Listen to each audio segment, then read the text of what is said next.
Lastly, for training and support, for those who don't know, in terms of support on all of our software, whether you're perpetual, whether you're flex, right? There's tiers and options, and there's implications as to what kind of support that means based on those tiers, right? With premium, you get 24/7 support, and you get access to not only Aviva Select California support, which is normal business hours from 8 to 5 p.m. Monday through Friday, but you also get access to Aviva corporate support, which again facilitates that 24/7 piece.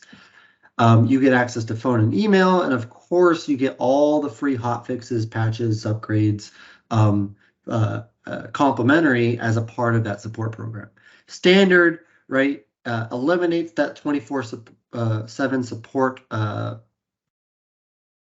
level and only provides business level support and normal hours of operations. That's 2 Pacific Standard Time. Our support staff is in California. And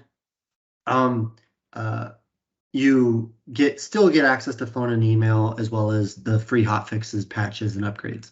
Now, if there is a case where the support issue needs to be escalated, our support team will happily escalate that up the tree to Aviva corporate support to find the answer that you're looking for.